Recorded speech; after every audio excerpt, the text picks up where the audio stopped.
Il arrive quelquefois que l'on va chez un illustre marchand de plantes, chez lequel on ne trouve pas même une plante, mais seulement des bureaux et de palcommies. Si l'on veut entrer un peu dans les secrets, on apprend que la puissante maison n'a jamais fait pousser un chou ni un dahlia, mais qu'elle est seulement en rapport avec ce qu'il y a de mieux comme chou et dahlia. Plus avant, je trouverai le grand maître lui-même, homme bilieux et qui peut-être n'aime pas les fleurs. L'objection que je fais à ce genre de commerce, c'est qu'il est triste.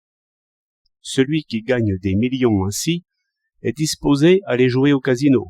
Sinistre usage, certes, des biens que la nature nous apporte à pleine corbeille. Toutefois, la maison des cygnes de bien loin la plus triste, c'est un traité d'économique, où les raisons des raisons sont dans de profonds tiroirs, pendant que les virements décrivent leur cercle fermé. D'humeur contre ces commerces académiques, j'ai voulu pousser ma petite voiture, chargée de fraises ou de melons, contre les reins des curieux serrés comme des poissons, et tous tournés vers une même chose. Car, comme les comptoirs nus m'annoncent la ruine, et d'abord l'ennui, au rebours, le tumulte de la rue et le commerce qui s'écroule sur le trottoir me représentent la prospérité pour demain et la joie pour aujourd'hui. Espoir et désir s'empoignent. On se sent pris dans le tissu vital, et l'on entend de l'éloquence vraie. J'ai plus réfléchi sur cette surface de frottement que sur les comptes abstraits. Mon objet, si j'en ai un, est de ramener le lecteur à considérer toujours les travaux et les produits, et la forme humaine telle qu'elle se débat dans le monde, c'est-à-dire toujours à l'état paysan.